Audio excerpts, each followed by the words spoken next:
নমস্কার বন্ধুরা, আজকে নিয়ে এসে গেছি আবার একটি নতুন রান্নার ভিডিও। আজকে আমি করব ডালের বড়া ভেজে তরকারি। তো তার জন্য আমি এখানে খেসার ডাল নিয়ে নিয়েছি। ডালটাকে ওভারনাইট ভিজিয়ে রেখে দিয়েছি। এটা আমি এবার বেটে নেব।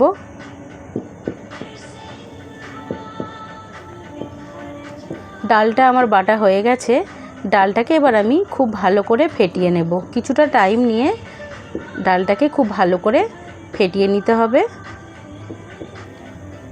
এবার আমি এই ডালে দিয়ে দেব কাঁচা লঙ্কা কুচি, দেব রসুন কুচি, দিয়ে দেব পেঁয়াজ কুচি, দিয়ে দেব একটু বেশি করে ধনেপাতা, পরিমাণ মতো নুন, কালো জিরে, সামান্য একটু লঙ্কার গুঁড়ো।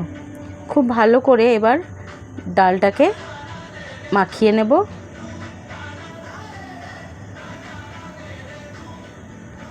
ডালটা আমার মাখানো হয়ে গেছে। এবার আমি ফ্রাইং প্যানে দিয়ে দেব সাদা তেল। তেল গরম করে বড়াগুলোকে আমি একটা একটা করে দিয়ে দেব।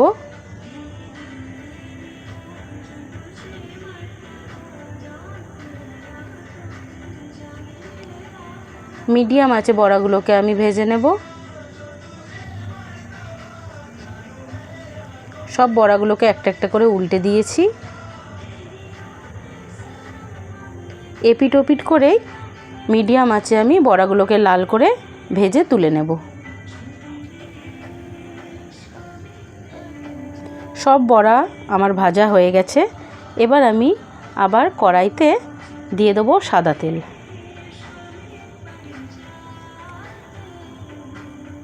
তেল গরম করে এতে আমি দিয়ে দেবো গোটা গরম মশলা ফোড়ন, দেব একটা শুকনো লঙ্কা, তেজপাতা। ফোড়নটাকে সুন্দর একটা গন্ধ আসা পর্যন্ত ভেজে নেব। দিয়ে দেবো পাঁচফোড়ন। এবার আমি এতে দিয়ে দেব ডুমো ডুমো করে কেটে রাখা আলু। আলুটাকেও হালকা একটু তেলে ভেজে নেব। এবার এতে দিয়ে দেবো কুচানো টমেটো। টমেটোটা খুব তাড়াতাড়ি গলানোর জন্য এতে দিয়ে দেবো পরিমাণ মতো নুন। নুনটা দিলে টমেটো খুব তাড়াতাড়ি গলে যাবে।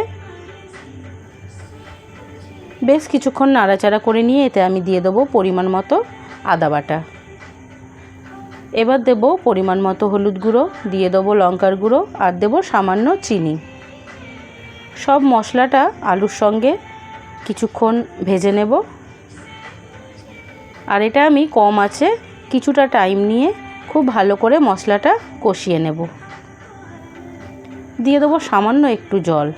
জলটা দিয়েও আর কিছুক্ষণ মশলাটাকে কষিয়ে নেব।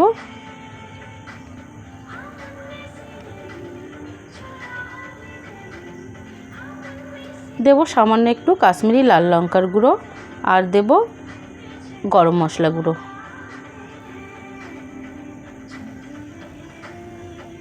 দিয়ে দেবো চেরা কাঁচা লঙ্কা।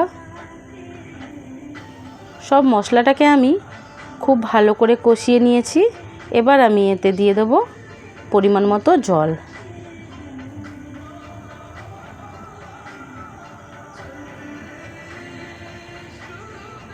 এবার ঢাকা দিয়ে এটাকে আমি 3 থেকে 4 মিনিট রান্না হতে দেব।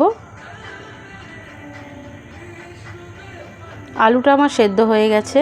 এবার আমি এর উপরে দিয়ে দেবো কিছুটা ধনেপাতা কুচি, আর তারপরে ভেজে রাখা বড়াগুলোকে আমি একটা একটা করে সব দিয়ে দেব। আর খুব ভালো করে 2 মিনিট মতো ফুটিয়ে নেব।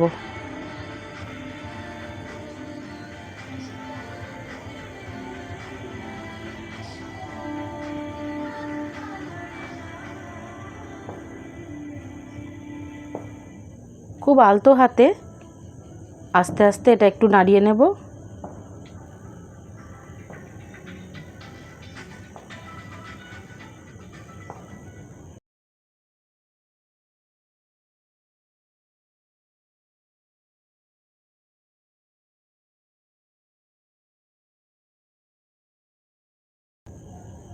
বড়া দিয়েও খুব ভালো করে এটাকে আমি ফুটিয়ে নিয়েছি। এবার আমি এতে দিয়ে দেব অল্প একটু ঘি।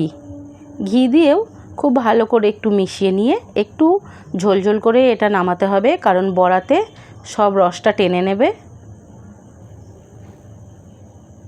তৈরি হয়ে গেছে ডালের বড়ার তরকারি। তো বন্ধুরা, ভিডিওটি কেমন লাগলো অবশ্যই আপনারা জানাবেন।